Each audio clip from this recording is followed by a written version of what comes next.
Granny. What you looking at? Oh, I'm looking at these pictures that Mr. Drysdale took of Sonny and Ellie. Oh, yeah. He's right good, ain't they? Dandy. Jed, I reckon we'll be having a wedding around here pretty soon. How'd you know? Sonny's giving Ellie a ring this morning.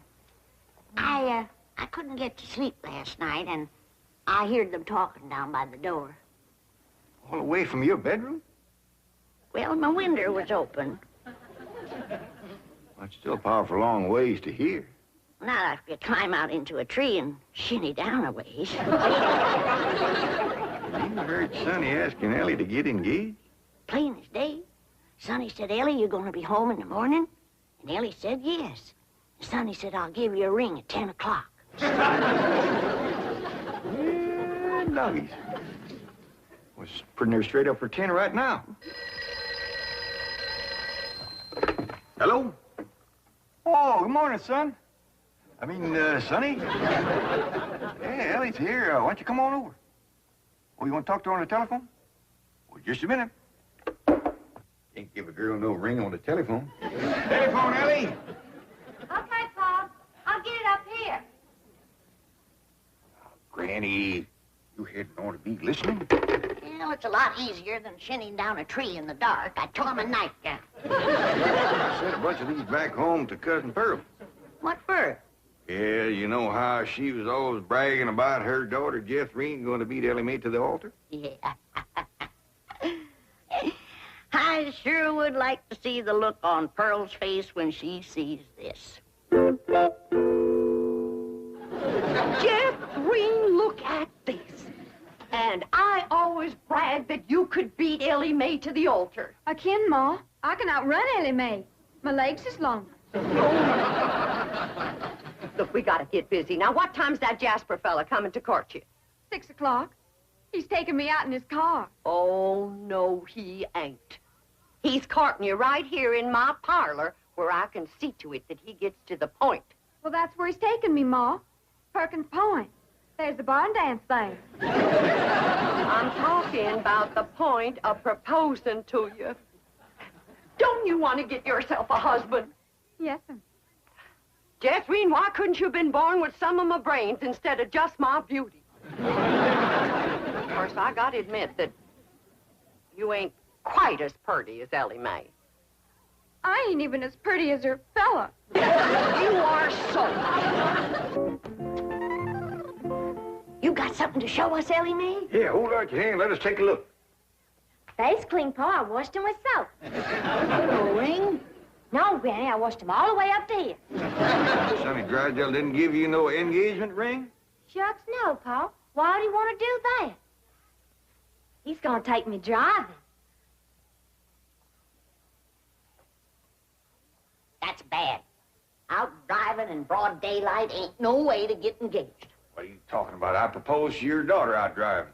In a horse and buggy, that's a heap different. Besides, that old mare of yours knew right where she was going. That way you could turn your attention on Rose Ellen. That's the truth. But out driving in an automobile in city traffic, with all them cars trying to hit you, by the time you turn your head to say, will you, somebody has. There's no two ways about it. That child is going to need help to track that Sonny Drysdale. Ellie Mae don't need to trap no man to get him. Every man that ever got get was get that way. Not me. We just happened to stop under a shady elm tree, and I proposed to your daughter on the spur of the moment. That spur of the moment of yours took us 6 months scheming and planning. Why we even trained that old mare of yours to stop under that shady old elm tree. Well, any trapping will have to be up to you, Granny. I wouldn't know what to do except I held a shotgun on Sonny. Well, I'll study on it. Them city fellers might be different.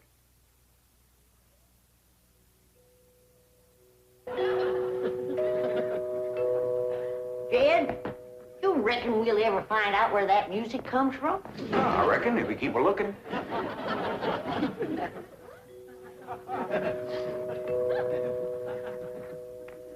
You're wasting your time looking for that there music. I've looked for it a dozen times, and before you can find it, somebody will come a-rapping at the door. See? Told you. Oh, hi, Sonny. Greetings, all. Ellie Mae ready? She sure is. She's been ready since she's been 14. I beg your pardon? Oh, Ellie Mae, Sonny's here.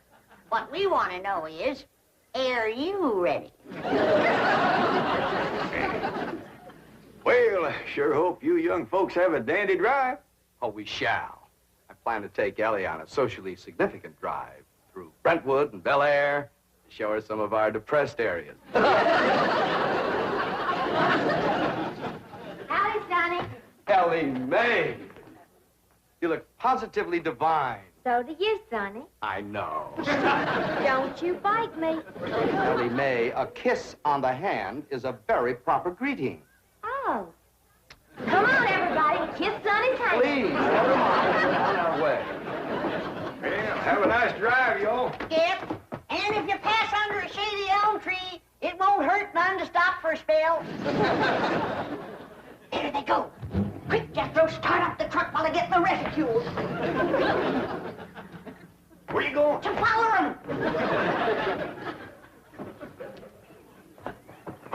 Now, hold on, you two. You can't follow Sonny. He'll see you. They won't know who we are. We'll be wearing dark glasses. He'll think we're a couple of Beverly Hills movie stars out for a drive. Come on off that truck. Come on.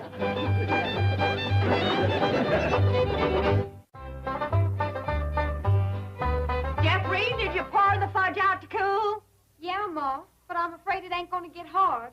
Well, if it don't, you and Jasper can eat it with spoons, and I'll tell him I made it. You done dressing? Yeah, Ma. Well, come on in here and let me see how you look.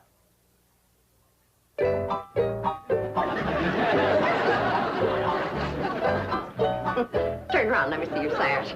You do get the bow straight. Now, I want you to bring out them pillowcases you've been embroidering for your hope chest.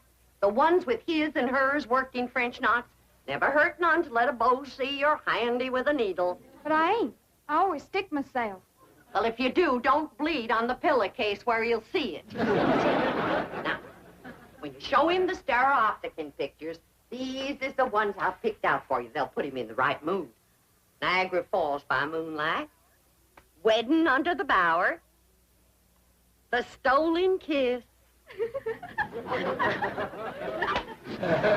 Lily and Russell in tights.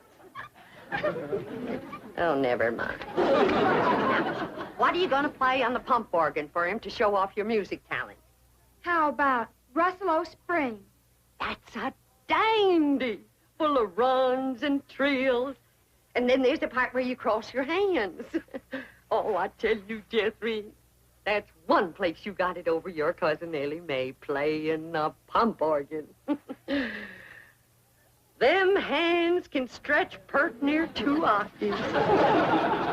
And them feet is made for pumping. Well, it's almost time for Jasper to get here. How do you feel, darling? I feel like I'm gonna throw up. My baby shoes. Aren't they cunning? Awfully stiff. I don't see how you ever walked in. Mother had them bronzed. Didn't help much. They're still stiff. What's this thing? Oh, that's my teddy bear. His name is Pooh. Would you like to kiss him? Well, not especially. I guess you'd rather kiss me. I'll kiss the bear. Oh, I guess you're not in a very romantic mood. A little music will remedy that. Like to dance? I ain't never tried. Well, you're in for a divine experience. I'll teach you. Now watch.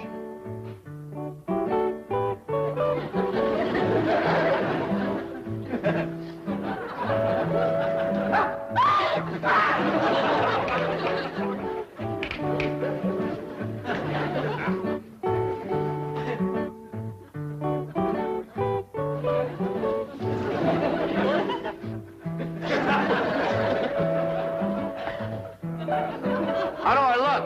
Like something's a-hurting you. Maybe some rose thorns are sticking your gum. Enough of these preliminaries. Come here, my dear. Are you frightened? No, and I ought to be. Yes, you're in great danger. How come? You're in a man's room alone. No, I ain't. You're here. You are not playing the game. Still feeling sick to your stomach, darling? Yeah, Ma. Well, I went down to the cellar and I drawed off some homemade elderberry wine. Ain't nothing in the world better for settling a queasy stomach.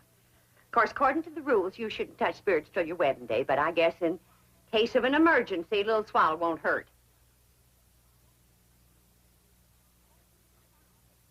I know it's a mighty bitter taste in, but try and force a little down. It'll make you feel better. Now, just a little more, Jeffrey. Do it for your ma. Jasper will be here any minute now.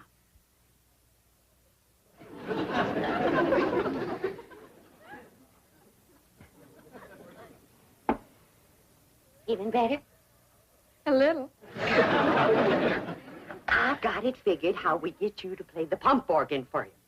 I know just what he'll say when he walks in, because everybody does. He'll say, "Why, I declare, that's a mighty fancy pump organ you got there." And I'll say, "Why, thank you. I'm mighty partial to pump organ music." And then you say, "Why, I'll play something." And then you sit down and you play like you never played before. You understand? Yes'm. There he is. You ain't gonna throw up, are you? I'll try not.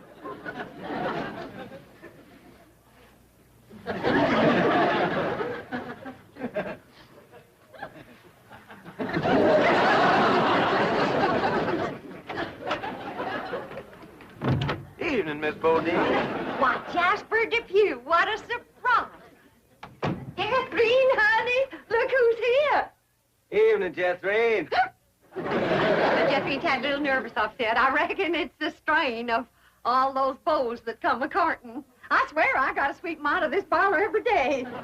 Hey, that's a mighty fancy pump organ you got there, ma'am. Why, thank you. I'm mighty partial to pump organ music. In fact, I'd just love to hear some pump organ music right now.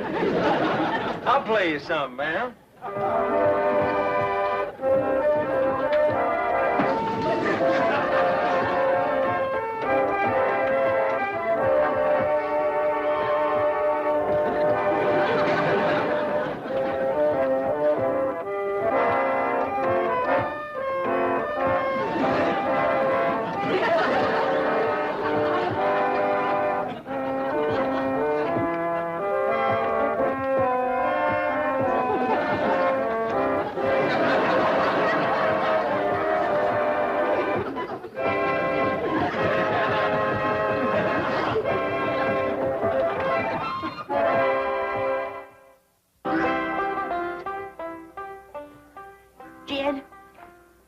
Past dark, and Sonny and Ellie ain't home yet. Where could they be? What are they doing? Are they engaged? Why don't we hear something? Oh, that poor, sweet, innocent Ellie Mae out there in the dark with a man. Jed, maybe something happened. Now maybe something. Granny, calm down. Ellie can take care of herself. I reckon you ain't nervous, huh? Oh, just sitting here whittling. Well, what you're whittling on used to be the arm of that chair.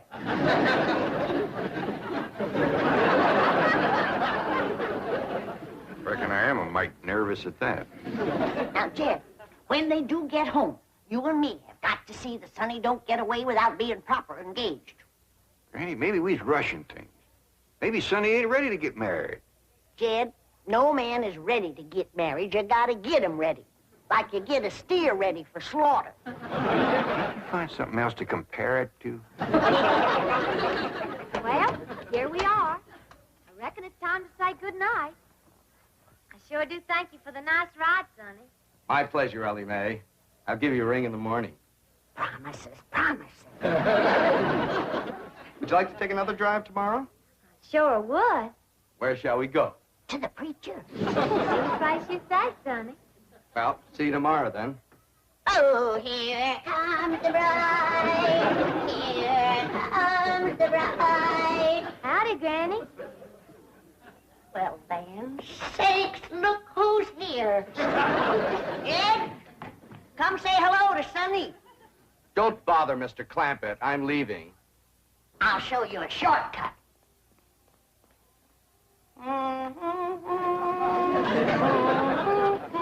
Howdy, Sonny.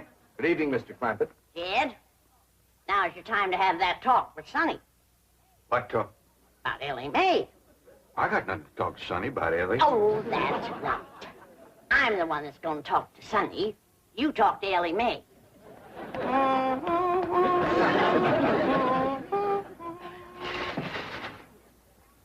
Did you have something to tell me, Paul? Well, I hadn't planned on it, but maybe now's a good time. Sit down. Ellie, Yeah, Paul? women folks like your granny, your Aunt Pearl, seem to set great store by matchmaking. They just can't rest easy till everybody's paired up, and the sooner the better.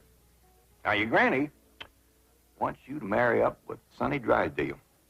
Do you want me to marry up with him, Paul? Ellie Mae, there's only one thing in the world I want for you, and that's to be happy. Well, do you reckon I'd be happy married up to Sonny? Only if you love him. Well, how do you know if you love somebody? Well, I can't exactly explain how you know, but when it happens, you know. You don't need nobody to shove you. You just can't wait to get married. Now, do you feel that way about Sonny? Well, I ain't sure. Do you reckon he feels that way about me? Now, tell me, how do you feel about getting married and settling down and raising a family? I find the notion completely repugnant. That's good. That's good. One man who simply cannot be monogamous. Fine and dandy. Tell me, how do you feel about Ellie? I find her beautiful, charming, refreshingly different, but somewhat lacking in the social graces. What's that mean? Well, for example, she can't dance. Ellie Mae Clampett? Why, she's got dancing in her soul. I'm her grandma, and I want you to know I was the best doggone dancer that ever came out of the Tennessee hills. And her pa can outstomp a riled-up mule. Come on, city boy. Us Clampetts is gonna set your shoes to smoking. By the way, you young people can dance if you like. Not me. I'll go for some of that fudge.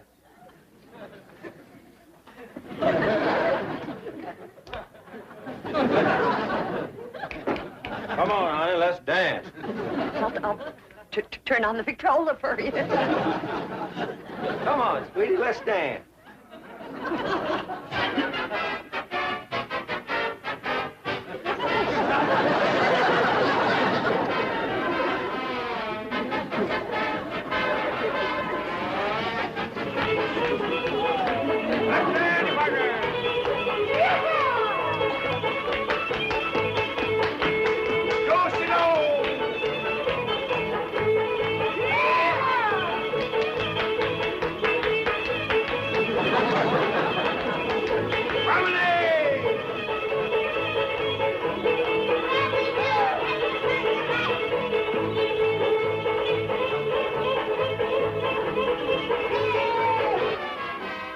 Light on her feet, ain't she? You'd never know she was moving.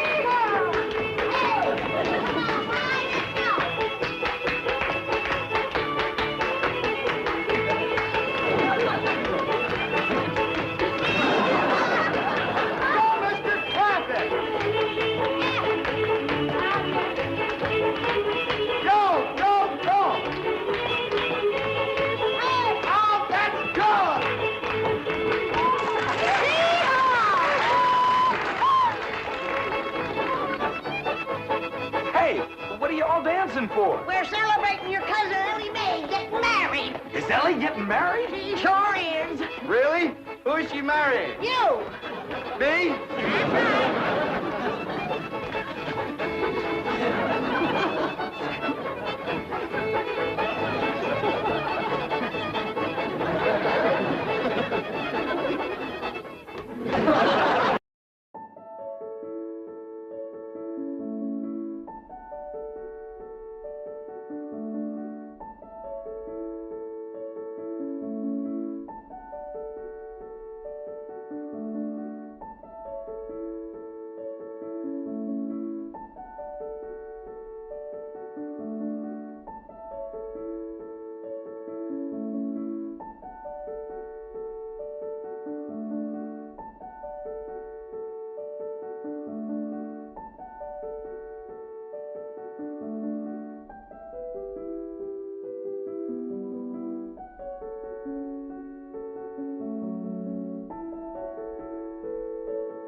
will you Clampetts learn there are no possums to hunt in Beverly Hills? Ain't possums we's after, it's Drysdale. Well, they're not at home. Mrs. Drysdale returned to Boston with Sonny, and Mr. Drysdale's at the bank. Let's shoot him. There ain't gonna be no shooting unless it's talked first. When will Mr. Drysdale be home? Not until late this evening. That's talk enough. Let's go to shooting. Oh, Granny, you can't shoot an unarmed man. That's right. I lost my head. Here. Now, when death row counts 3, we go at it. 1, 2. Now, hold on. Mr. Butler here ain't done us no wrong. He's one of their clan. I said there ain't gonna be no shooting unless it's talked first. I'll speak to Mr. Drysdale. Thank you kindly, Mr. Butler. Yes. Thank you very kindly, Mr. Butler. Why didn't you ask him to dance with you? I was ashamed of you in front of these young ones. Is that any way to learn them feuding? It takes my family to know how to feud. Why, we drove the Botkins clean out of Napoleon, Tennessee, chased them off, burnt their shack, and shoveled their footsteps off the path. Hot diggity dog. That's what I call feuding. I'm sure proud to come from a family like yours, Granny. That's the Moses family. Too bad our blood is being thinned out, cooled off, and watered down with the Clampett blood. Now, Granny, you just simmer down to a boil. I'll see the right thing is done by my daughter. Jethro, you drive me down to the bank. Drysdale and me will have a man-to-man talk. Ain't you about a man and a half short?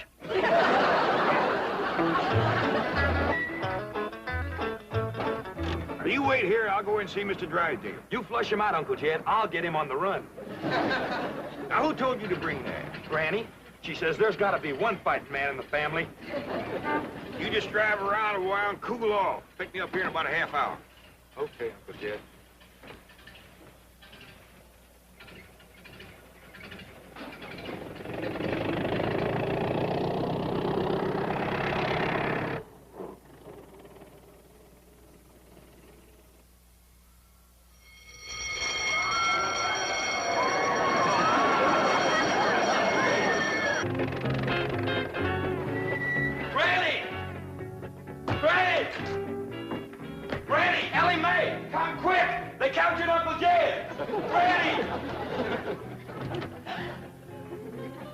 Jethro says they got Paul. Come on, Granny. Drysdale's got Uncle Jed. I dropped him off at the bank, and when I come back, they carried him off somewhere. Ambushed him, that's what it was. That Butler feller. He told them he was coming, and they laid a trap for him. What'll we do, Granny? Eye for an eye and a tooth for a tooth. They took one of ours, we'll take one of them. Where's your gun, Jethro? I give it to Uncle Jed. I reckon the Drysdales got him. We lost the first battle. They took our leader and our best gun, but we ain't lost the feud. Come on. Jeb Stewart says, when they think they got you licked, attack!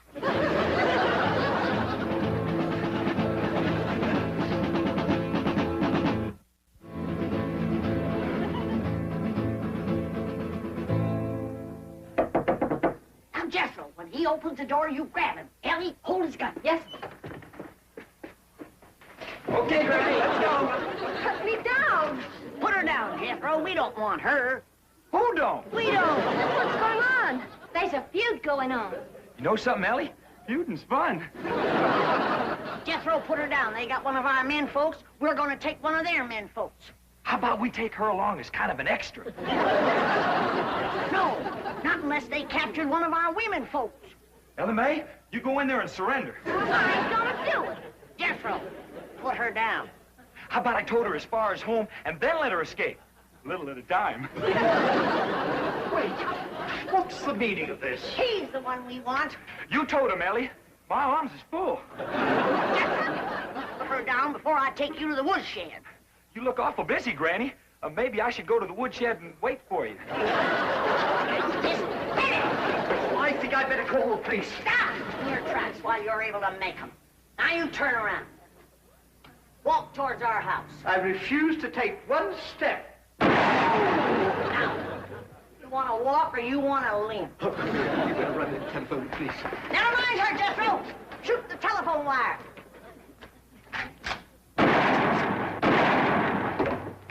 There's what's having your mind on women can do to you. If It took you 2 shots to get that wire. Oh, Granny, I got 2 wires.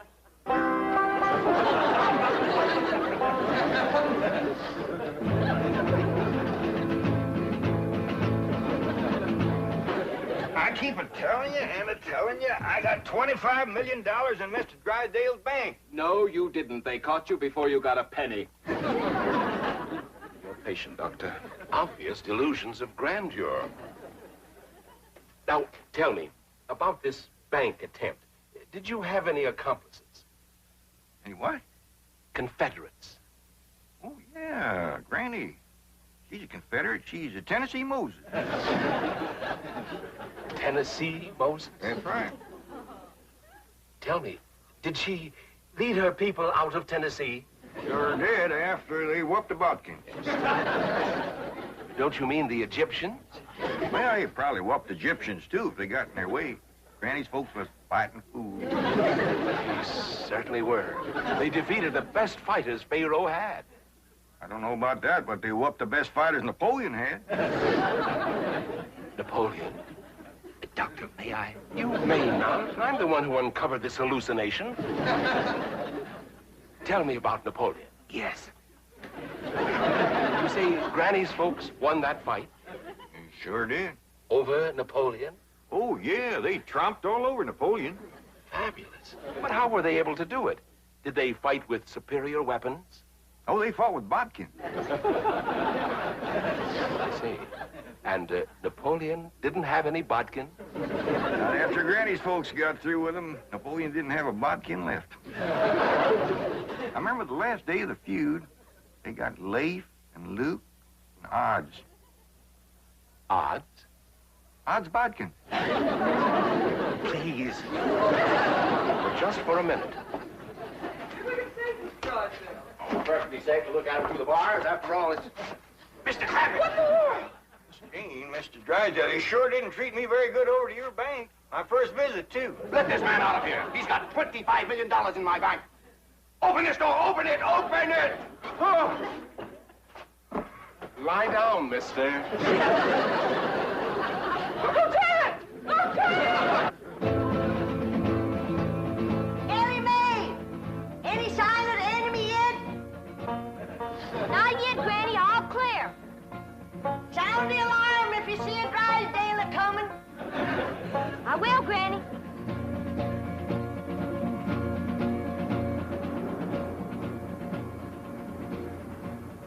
You see, all my employees are trained to be on the lookout for bank robbers. So, naturally, when they saw you walk in with your rifle, their first instinct, well, it appeared to them that was just... Well, it was... You're not mad, are you, Mr. Clampett? Well, no, not about the bank, but we's all right upset at Sonny for running off and jilting Ellie Mae. Sonny? Jilted Ellie Mae? Well, that's what we'd call it. He sparked her for 2 weeks running. Took her driving, dancing, held her hand, kept her out past dark. Back where we come from, that's just the same as saying, will you? Provided the girl is 12 or better. Mr. Clampett, you have my word of honor. I had no idea that Ellie Mae or any of you took Sonny seriously. Now, the moment we get to your house, I'm going to telephone Sonny in Boston. Get him on the first plane, and he'll be here tonight to propose marriage to Ellie Mae. Well, now, that sure is going to smooth Granny's ruffled feathers. She's been madder than a barefoot centipede standing on a hot rock. We'll be happy when we get there. Yes, bless her sweet little heart.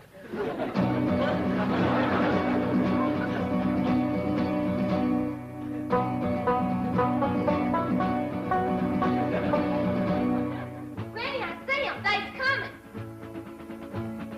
How many is they? Miss Hathaway and Mr. Drysdale. And they's holding Pa prisoner. Come on down. We'll stop them at the gate or blast them at the barricades. Careful! They's a-coming! Get ready to do battle!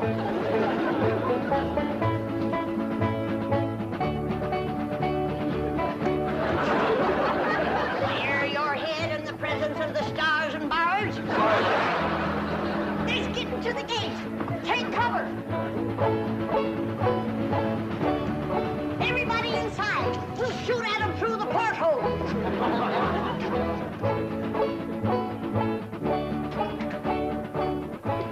You won't hit Pa, will you, Granny? Don't worry, honey.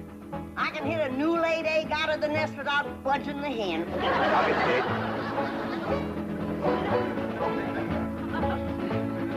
Stop where you are. Stay right there. Granny, it's me, Mr. Drysdale. I'm coming in. Let's get out of here. Ask one of them Yankees who they're feuding with.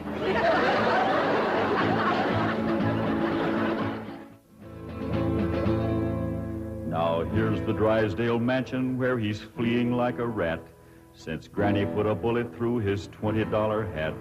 But even here, he can't escape the scourge of Tennessee, 'cause she's got Ellie spying from the tip-top of a tree. Granny, they took Paul to the Drysdale's house. Come on down. We'll go get him.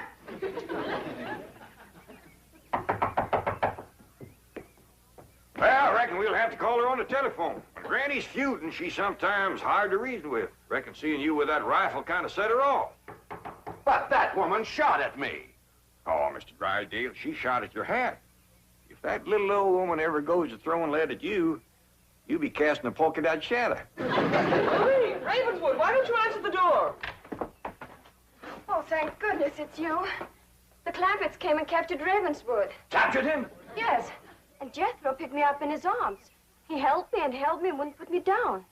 Why? He said he was feuding. Well, now, don't you worry, Marie. We're going to get this whole thing all straightened out. Come on, Jethro. We're going back to the Drysdale's house. Hot diggity dog. That's the part of feuding I like. We're taking you with us, Mr. Butler.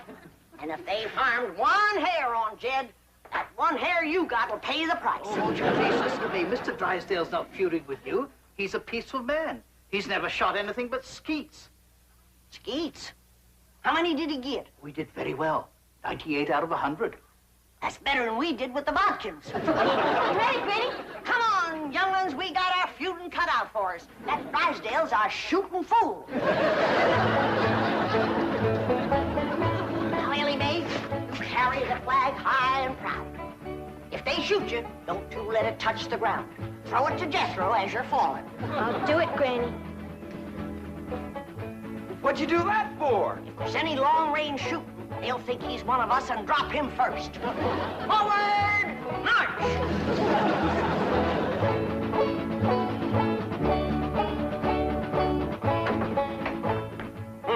No wonder the phone wouldn't work.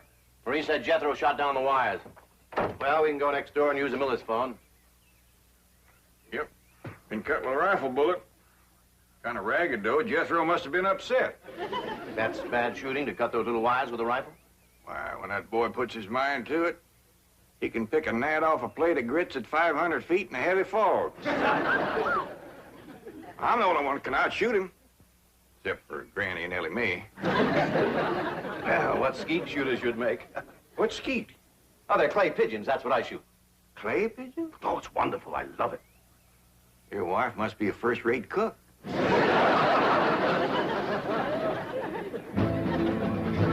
Now here comes Granny's little band to free their leader, Jed. And anyone that blocks their path might just as well be dead. For though their numbers may be small, the flag that leads their way is the flag that led Pickett's charge at Gettysburg, PA.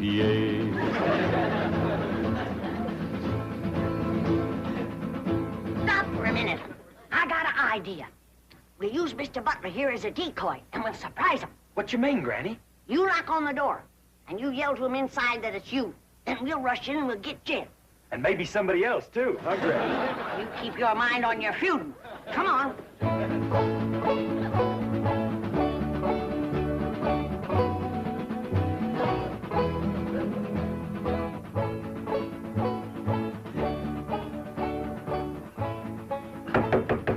It's me, Ravenswood. Open up.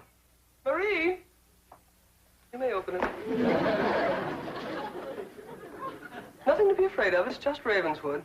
Step aside, decoy. Ellie, you guard him. Jethro. When they open the door, we'll rush him.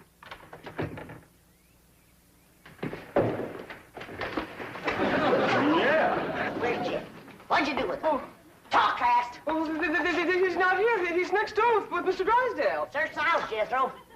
Jethro, Jethro! Yeah, Granny? Put her down. She's light as a feather. Put her down and go look for your Uncle Jed. Now go search the house. Jethro, you're unfamiliar with the place. I'll show you around. What'd you do that for? A feud is a feud. Granny, here comes Paul and Mr. Drysdale. I'll pick that varmint off like I picked a bodkin off a rail fence. Hey, what in the world are you doing? Guarding a decoy, Paul. Ravenswood, you Boston Yankee, bare your head in the presence of our flag. See, our flag? My family came from Tennessee. Mine did too. Jed, I always did like this man. Why, sure, Granny, and he's going to make Sonny do the right thing by Ellie Mae. What does that mean, Paul? Going to make Sonny come back here and marry you. I don't want to marry Sonny. See, Granny, the whole doggone feud was for nothing. Not altogether, Jed. Why, we might never have known that Mr. Drysdale here was a fine gentleman from Tennessee. Tell me, ever hear of the Moses family? Hear of them? Why, my mother's family feuded with them for years. You mean your mother was a bodkin? Mr. Drysdale, don't ask me why. I just commenced a running. You heard him. Run, you yellow bodkin, I am a Moses.